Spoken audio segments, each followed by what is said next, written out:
sinumva rero umuntu udakeneye kwegera ameza y'umwami waba muri twe. Ukeneye imbaraga za Kristo muri wowe. Reka dusenge hanyuma twegere ameza y'umwami. Ushobora kwibaza uti se ko ntarabatizwa? Nugera mu rusengero rwawe aho batanga igaburo ryera ari uko abantu babatijwe uzabikurikiza, ariko uyu musangiro wacu wa rusange waba warabatijwe cyangwa utarabatijwe upfa kuba ushaka Yesu. Kandi ndimo ndakubaza, ni iki kikubuza kubatizwa kandi warizeye Kristo? Harya utegereje iki? Ko Yesu yabwiye Yohana ngo bikore dusohoze gukiranuka kose. Niba warabatijwe utizeye ukabatizwa uri umwana muto, ntacyo wahamyaga kuko ntacyo wari wakizeye, ariko niba warizeye Kristo ukeneye guhamya gupfa no kuzuka kwe.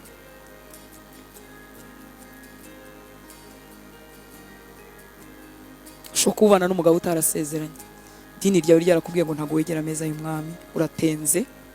Ndimo ndakubwira ngo ni karibu ku meza y'umwami. Amaraso ye ntiyatwezaho ibyaha, dukeneye ubuntu bwe mu mibiri yacu. Sindimo kugutera gusuzugura idini ryawe. Muri gahunda z'amadini tubarizwamo tubyubahiriza nk'uko biri, ntabwo duhinduka ibyigomeke, aya duhinduka abantu baciye bugufi. Ariko sinabonye ku meza y'umwami Yesu asohora Yuda. Ba Petero bari mu mwihakane ejo hakeye haho nabo ntiyabigijeyo.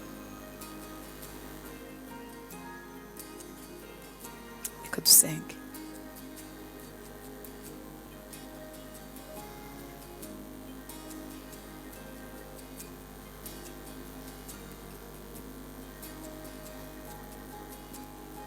Ngo n'igikombe kigenza atyo bamaze kurya ati igikombe ni isezerano rishya ryo mu maraso yanjye, mujye mukora mutya uko muzajya munyweraho kugira ngo munyibuke. Turagushimiye Mwami Yesu, amaraso yamennye ku bwacu, wasagiraga n'abigishwa bawe babona vino isanzwe, ariko wowe wavugaga amaraso yawe yendaga kumenwa ku bwacu. Amaraso watuviriye ku musaraba i Golgota. Turagushimira amaraso wamennye. Waravuze ngo iki ni igikombe cy'isezerano rishya. Turagushimira amaraso yatwinjije mu isezerano rishya. Igihe tunywera kuri iki gikombe Mwami w'abami, reka kubaho kwawe kugwirire mu ngingo zacu, mibiri yacu n'ubuturo bwawe, reka byuzure koko, bibe bityo koko, tugwize imbaraga zawe muri twebwe. Ibihango byose bya kera bigifite ibisigisigi kuri twebwe, ibihango byo mu mivukire yacu, ibyo mu byaha twikoreye, ibyo mu byaha ababyeyi bacu basezeraniyemo, reka byongere bimarwe ibisigisigi, ingaruka zabyo ziri mu mibiri yacu zimarweho rwose n'amaraso yawe, kuko wavuze ngo ni amaraso y'isezerano rishya. Reka unywera kuri iki gikombe yari arwaye yakira amagara mazima, nk'uko Pawulo yavuze ngo babikeresheje ngo byabateye kurwara. Reka twebwe tubikora tubyitayeho, mitima yacu ihinda umushyitsi, ituzanire gukira mu mibiri yacu, ituzaniye gukira mu magara yacu nyaguhora ku ngoma. Ndetse Mwami w'abami, niba hari ibyadusabaga ngo dukenyuke, nabyo tubikurweho kubw'imbabazi zawe. Urakoze Mwami mwiza, urakoze Mwami w'abami, ushimiye imbabazi zawe, ushimiye kugira neza kwawe. Wenze uyu mutima kandi urawumanyagura, uravuga ngo uyu ni umubiri wawe ngo ugiye gushenjagurwa ku bwacu. Turagushimira umubiri wawe washenjaguwe, warawumanyaguye, urawubaha, nawe usangiraga ari umutima usanzwe, ariko wowe wavugaga umubiri wawe ugiye gushenjagurwa ku bwacu. Ndagushimira umubiri wawe washenjaguwe ku bwacu, warakubiswe, ugira imibyimba ku mubiri, ukozwe isoni n'abo waremye, kugira ngo twebwe igihe uzaseruka mu bwiza bwawe uri kumwe n'abamarayika bawe tutazakorwa isoni imbere ya Data. Ndagushimira umubiri wawe watanzwe ku bwacu. Reka abana bawe nibarira kuri uyu mugati, imbaraga z'ubumana zibe manifested mu mibiri yabo. Mibiri yari ifite intege nkeya yambara imbaraga, mibiri yari irimo ibyuho by'umwanzi bitandukanye, yuzurwe n'imbaraga zawe. Gukira mu mibiri yacu, gukira mu bugingo, buri gice cyose kitugize cyakire gukira.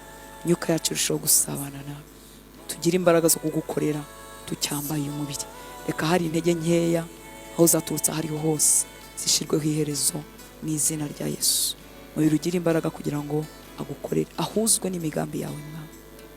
Uburwayi bwaturutse ku mubi bukurweho mu izina rya Yesu. Intege nke, ububata bwose bwaturutse ku mubi no kuri kamere y'icyaha tubamo, bwose bumarweho kubw'imbabazi zawe. Duhinduke ubuturo bwawe koko, ingingo zacu ziguhesha icyubahiro. Urakoze Mwami w'abami, turabizi neza ko ari igihe tuzasangirira ku meza yawe mu bwami bwawe. tukiri inaha ngaha turabikora tukwibuka, dutegereje kuzagusanga. Nk'umugisha ubwoko bwawe twabanye muri aya masengesho, nk'umugisha abana bawe mwami bitanga mu buryo butandukanye, bashatse mu maso hawe, bagufitiye inyota, bifuza kuguhishurirwa, subize gusenga kuri mu mitima yabo, babereye igisubizo.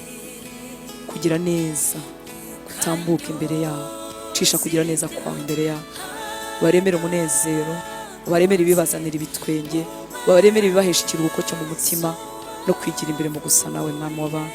Twongera guhura mu kwezi gutaha, tuzabe twongewe amashimwe n'ubuhamya kubwo buntu bwawe. Mu izina rya Yesu dusenze, amen. Imana ibahe umugisha.